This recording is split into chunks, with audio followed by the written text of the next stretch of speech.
Hi. In my last video, a 24-year-old viewer who goes by the name of Roll Talkin asked me to talk about how to help someone who's going through a painful grieving process. Basically, it turns out that Roll has a friend whose younger brother died recently, and Roll wants to know how to be present to both her and her family in a helpful way, especially since he hasn't had much personal experience dealing with death and grieving. And when I read Roll's post, I could definitely relate personally to the intense pain that Roll's friend must be experiencing, especially since my own younger brother died very suddenly when I was 24. And so I thought I might have something worthwhile to offer Roll, and indirectly maybe to Roll's friend too. But beyond that, it seems to me that most of us have to go through that sort of experience at one time or another, either as the grieving person or as the person trying to help with the grieving process, as Roll is. And the fact is that being present to a friend's intense pain can definitely be an overwhelming and disorienting experience in its own right, especially for young people who've never been through anything like it before. And so in times like those, it can be incredibly easy for us to feel completely powerless and useless, like we don't even know the first thing to say or do, other than to mumble something about how we're sorry it happened. But maybe I should start the content of this video with a caveat. Sometimes people's grieving process is so deep and so intense that it's better for them to seek help from a professional therapist or counselor. That's especially true in cases where they seem to be in danger of hurting themselves or others and/or sabotaging their own lives in some significant way. And all things considered, it's extremely unwise for a friend or family member to try to do some sort of home-brewed psychotherapy with that person. The reason has to do with the nature of psychotherapy and dual relationships, such as being someone's friend and psychotherapist simultaneously. Basically, in those sorts of situations, it's highly likely that what will happen is, first, that both relationships will disintegrate, probably permanently, which in turn will only complicate and aggravate the grieving person's suffering and make things far worse than they ever were in the first place. Basically, a lose-lose situation. So when a grieving friend's suffering has reached that level of intensity and debilitation, usually the best thing we can do is help that person find his or her way to a professional. Of course, that requires a judgment call, and it's good to bear in mind that recommending professional help can itself be a risky proposition, mostly because people will sometimes take umbrage to it. So it's best to think it through strategically and thoroughly. But if you're getting the distinct feeling like, damn, all of this might be way beyond me, well, that's probably a clue. Anyhow, with all of that in mind, Roll's question still remains. Okay, but how can we be with a grieving friend or family member in some sort of helpful way, or at least a non-harmful way? Okay, well, let's start by asking what makes that such a difficult thing? And I suspect that it is a difficult thing for a lot of us to be with people who are in the throes of terrible grief. But why? Well, on one hand, it's very easy to feel like we should be doing something about it. But on the other hand, a lot of the time, there's very little for us to do, especially when other people are taking care of all the practical details surrounding someone's death. And so we're left there, standing dazed and disoriented, not knowing how to act or how to be helpful. Sure, we naturally want to console the people we love when they're grieving, but a lot of the time, it's hard to find the right thing to say that would be genuinely helpful. And actually, there's a very good reason for that. The reason is that a lot of the time, not all the time, but a lot of the time, there is no definite thing for us to say or do. Helping people with intense grieving isn't just a matter of say this or do that. That's mostly because each person's experience of grieving is something uniquely personal, and furthermore, a grieving person's needs can change pretty quickly from moment to moment. But more importantly, the person who's grieving is probably having an experience at the extreme outer edge of what he can tolerate or withstand. And so our normal sense of who that person is and how he or she reacts and what he or she wants probably isn't going to be nearly as reliable as it usually is. Remember that a grieving person is going through an extraordinarily powerful experience, and so it's not necessarily a great idea to be treating that person according to the logic of business as usual. Of course, as in all things human, there are always exceptions, but the main point is that comprehending all of that just makes Roll's question even more perplexing. How can we be helpful in painful situations when there's nothing in particular for us to say or do, and when our usual knowledge of the other person can easily be completely irrelevant? The answer to that question has to do with the fact that fairly often in life, the real gift we offer to other people isn't about what we say to them or even about what we do for them, but about how we are with them. In other words, a lot of the time it's more a matter of being than doing. And helping someone's grief process can easily be one of those times. So the first step would be for us to stop rushing around desperately trying to find things to say and do, and instead allow ourselves to offer the grieving person a particular kind of presence. In other words, helping a grieving person is first about shifting what we think being helpful even is, and shifting it in the direction of thinking about the kind of presence we're offering. So then the question is, what kind of presence? What does it look like? And how can we be present that way when a friend is going through an intense grieving process? Well, if I had to characterize that kind of presence in a single phrase, it might be something like openly and adaptively responsive.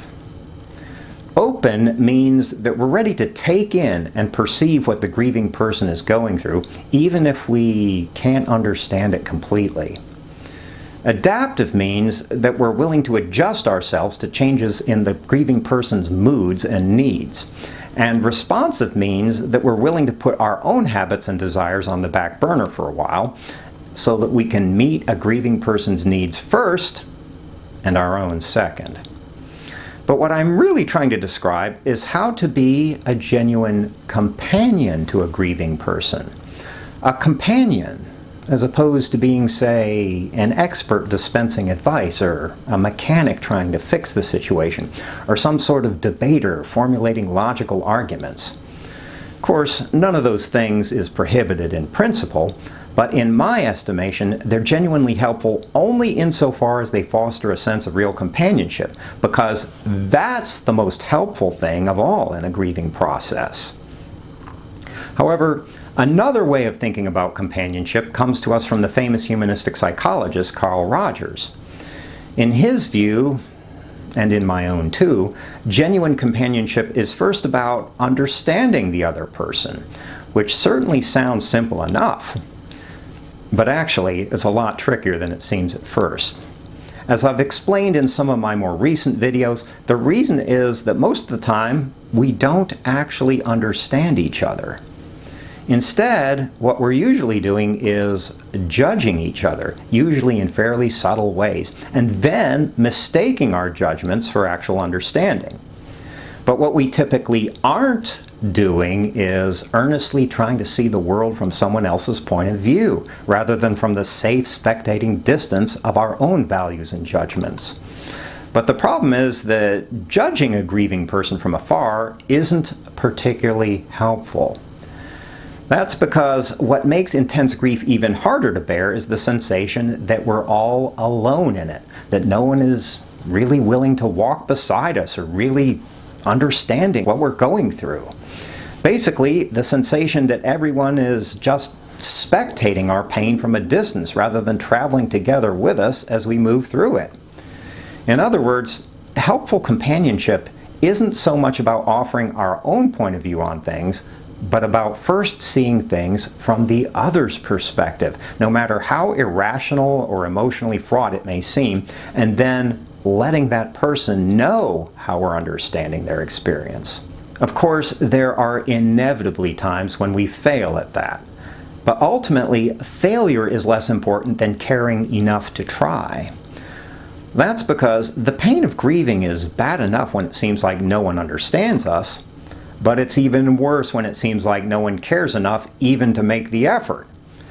So, within Carl Rogers' framework, the first element of genuine companionship has to do with suspending our usual judgments, at least for a moment or two, and engaging in empathetic understanding instead.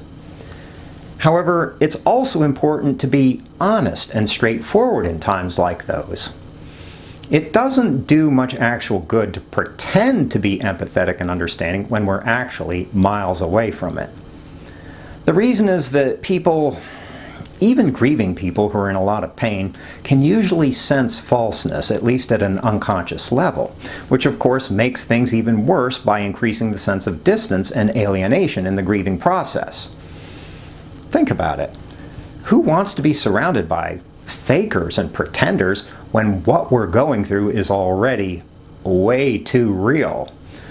So, when we're really struggling to understand a grieving person's experience, but we're still not getting it, it's probably better just to be honest about that, both to ourselves and to the grieving person too. Of course, it's great when we are able to understand, but once again, just the simple act of making a genuine attempt and also being straightforwardly direct and honest in the process conveys a sense of caring, even when we're actually pretty far from understanding the reality of someone else's world.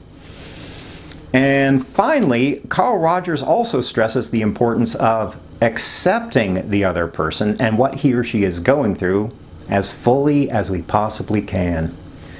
Acceptance here has to do with valuing the other person in a non-judgmental way, even in all of his pain and ugliness, and consequently being willing to travel a difficult road with him when necessary. All of that may sound fairly simple, but like understanding, it can actually be quite a bit more difficult than it seems.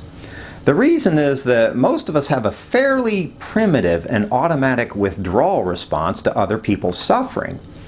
And so if we really want to accompany other people through a grieving process, we need to be able to accept the other person's suffering, even if it's not particularly pretty, and even if it makes us want to run away, emotionally or otherwise. In other words, we need to make peace with the parts of ourselves that want to avoid having contact with other people's pain. Perhaps because we ourselves don't want to share that kind of experience, and also probably because at some level we don't want to be reminded of the fact that it's just a matter of time before we'll have to experience it ourselves. But of course, when the moment arrives when we ourselves are caught in the storm of intense grief, we might only then realize the real value of accompaniment, which perhaps we could have offered someone else earlier in our lives. As they say, hindsight is 20/20, so there's always a certain value in wondering about how we'd like to be treated when it's our turn to endure the grieving process, which is pretty much inevitable as we get older. But the main point is that those three qualities, empathy, honesty, and acceptance, are really just a way of describing a particular kind of presence, the kind that can help us serve as genuine companions to people in need. But the fact is that genuine companionship often seems like an increasingly rare thing in our world. And as it's becoming rarer, it also seems like it's becoming more of a challenge for us. For example, if we feel like we have to be fiddling with our smartphones every 25 minutes, it's probably going to be pretty hard for us to be fully present to another human being, perhaps in undistracted silence for several hours at a time. In other words, what accompanying a person in pain means is putting someone else's need ahead of our own habits and desires. Basically, letting go of our sense of entitlement and our craving for instant gratification. And in a world like ours, doing all of that can take an immense amount of courage, especially if we have little experience with it. Anyhow, in my view, it's worth drawing attention to that, to the fact that accompanying a person through a seemingly endless, dark forest of permanent loss requires a certain measure of courage, that it requires the best of us, especially since it's about hearkening to a much deeper motivation than what our world makes easy and habitual for us.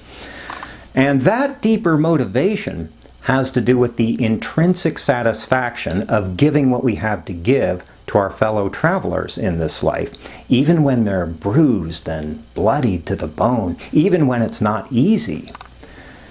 The truth is that there's an abiding and beautiful satisfaction, a kind of fulfillment, really, in giving what we have to give.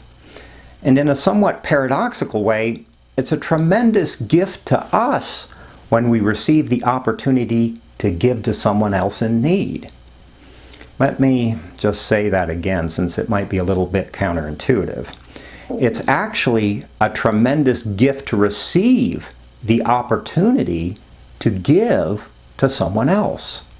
That's because it's basically a way of consummating our own lives. And when you think about it, a way of redeeming at least part of the endless woe and travail of human existence. As you may have noticed from some of my other videos, one of my favorite quotes from the philosopher Friedrich Nietzsche is this one: "It is only as an aesthetic event that existence and the world are eternally justified."